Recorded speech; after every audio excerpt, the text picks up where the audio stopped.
Hi everyone, welcome back to my channel. तो आज के वीडियो में हम लोग डिस्कस करने वाले हैं जेके बोस क्लास 11th एजुकेशन का जो हमारा थर्ड यूनिट है जिसका नाम है साइकोलॉजिकल फाउंडेशंस ऑफ एजुकेशन। इसका आज हम पार्ट 2 देखने वाले हैं। पिछली वीडियो में हमने इसका पार्ट 1 देखा था जिसमें हमने इसका जो फर्स्ट टॉपिक था जिसका नाम था साइकोलॉजी उसको डिस्कस करा था, उसका मीनिंग, डेफिनेशंस और उसकी इंपॉर्टेंस डिस्कस करी थी। इस वीडियो में हम लोग अपना सेकेंड टॉपिक डिस्कस करने वाले हैं जिसका नाम है एजुकेशनल साइकोलॉजी। ये हमारा पार्ट 2 होने वाला है। इसमें एजुकेशनल साइकोलॉजी को डिटेल में स्टडी करेंगे।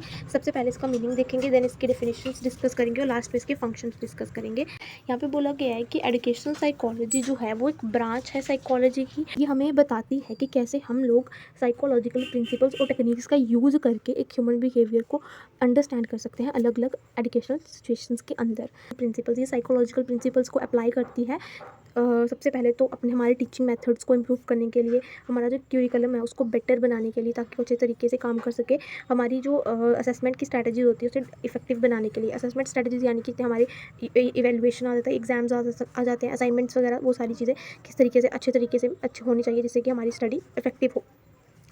इसका जो मेन फंक्शन होता है वो क्या होता है कि हमारी जो स्टडी लर्निंग प्रोसेस है उसको स्टडी करना। सबसे पहले तो बेसिकली इसका जो फंक्शन होता है वो होता है कि जो लर्निंग के आउटकम्स हैं उनको इन्हेंस करना कैसे, by understanding the learning process. पहले डेफिनेशन है स्किनर के अकॉर्डिंग इन्होंने बोला एजुकेशनल साइकोलॉजी वो ब्रांच है साइकोलॉजी की जो कि किससे डील करती है, टीचिंग और लर्निंग से। ये हमें बताती है किस तरीके से टीचर हमें पढ़ाते हैं अच्छे से, मतलब किस तरीके से वो पढ़ा रहे हैं, किस तरीके से उन्हें पढ़ाना चाहिए ताकि बच्चों को अच्छे तरीके से समझ आ जाए।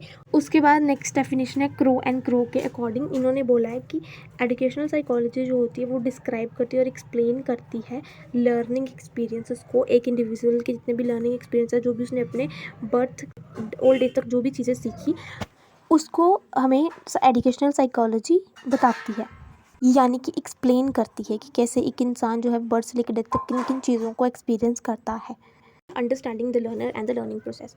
एजुकेशनल साइकोलॉजी जो होती है सबसे पहले तो ये लर्नर को अंडरस्टैंड करती है, लर्निंग प्रोसेसेस को भी अंडरस्टैंड करती है। तो ये हमें क्या करती है कि टीचर्स को अंडरस्टैंड करने में मदद करती है कि जो हमारा लर्नर है उसको भी, ताकि टीचर एक लर्नर को भी अच्छे से अंडरस्टैंड कर पाए और जो स्टूडेंट्स वगैरह हैं और वो ये भी अंडरस्टैंड कर पाएँ कि बच्चे किस तरीके से सीखते हैं चीज़ों को, किस तरीके से वो आसान तरीके से सीख सकते हैं चीज़ों को। ऑलरेडी इंटरेस्ट, इंटेलिजेंस, ये सारी एक स्टूडेंट के अंदर जो भी चीज़ें होती हैं उन्हें ये जो हमारी एजुकेशनल साइकोलॉजी अच्छे से स्टडी करती है और ये टीचर्स को मदद करती है सो दैट कि वो बच्चों के लिए लर्निंग को इफेक्टिव बनाएं और जो लर्निंग है वो बच्चों के लिए सूटेबल बन सके, हर एक बच्चे के लिए। Now improving teaching methods and curriculum develop, teacher की जो टीचिंग मेथड्स होते हैं उन्हें इम्प्रूव करने में मदद करती है, जो हमारा क्यूरिकुलम है उसको डेवलप करने में भी मदद करती है। तो ये क्या करती है, कुछ प्रिंसिपल्स और टेक्निक्स जो होती हैं वो प्रोवाइड करती है टीचर्स को सो दैट कि वो अपनी टीचिंग को इफेक्टिव बना पाएँ। टीचर्स जो होते हैं उन्हें क्या करना चाहिए, इससे क्या होता है टीचर जो है वो प्रॉपर टीचिंग मेथड्स और स्ट्रैटेजीज़ को यूज़ कर सकते हैं बच्चों को पढ़ाने के लिए, जिससे कि बच्चे जो हैं उनकी नीड्स के अकॉर्डिंग टीचर उन्हें पढ़ाएंगे। एजुकेशनल साइकोलॉजी जो होती है ये हमारे क्यूरिकुलम को भी डिज़ाइन करने में मदद करती है जिससे कि हमारे क्यूरिकुलम रेलिवेंट बने, एज अप्रोप्रिएट बने और बच्चों को बेटर अंडरस्टैंडिंग मिले और हमारे लर्निंग आउटकम भी अच्छे मिले। उसके बाद evaluation, assessment, guidance and counselling. तो एजुकेशनल साइकोलॉजी जो होती है वो फेयर और रिलायबल एवेल्युएशन में हेल्प करती है सो दैट कि अच्छे मेथड्स क्यूरिकुलम के अंदर हों ताकि बच्चे की जो स्टडी है वो अच्छे से सीख पाए और हमें लर्निंग आउटकम्स भी बेटर मिल सके। एजुकेशनल साइकोलॉजी जो होती है ये गाइडेंस और काउंसलिंग में भी मदद करती है स्टूडेंट्स को सो दैट कि वो पर्सनल, सोशल और एजुकेशनल या करियर रिलेटेड प्रॉब्लम्स को अच्छे से सॉल्व कर पाएँ और अपना एक बेटर डिसीजन ले पाएँ अपने करियर के लिए। उसके बाद teacher training and professional development, ये टीचर्स को भी ट्रेन करती है सो दैट कि वो बच्चों को अच्छे से समझ पाए और अपने क्लासरूम को इफेक्टिवली मैनेज कर पाएँ और अपने अच्छे तरीके से टीचिंग मेथड्स को यूज़ कर पाएँ बच्चों को पढ़ाने के लिए। एजुकेशनल साइकोलॉजी होती है वो टीचर की ग्रोथ और उनकी जो प्रोफेशनल डेवलपमेंट होती है उसमें भी मदद करती है जिससे कि जो टीचर है वो ईजिली जितनी भी लर्निंग डिफिकल्टीज़ होती है उनको अच्छे से हैंडल कर पाएँ और अपनी टीचिंग स्किल्स को कंटिन्यूसली इंप्रूव कर पाएँ, अपनी नॉलेज को अपडेट कर पाएँ। एजुकेशनल साइकोलॉजी जो है वो सपोर्टिव, मोटिवेटिव और हेल्दी इन्वायरमेंट को बहुत ही हेल्दी लर्निंग इन्वायरमेंट को बहुत ज़्यादा एम्फसाइज़ करती है।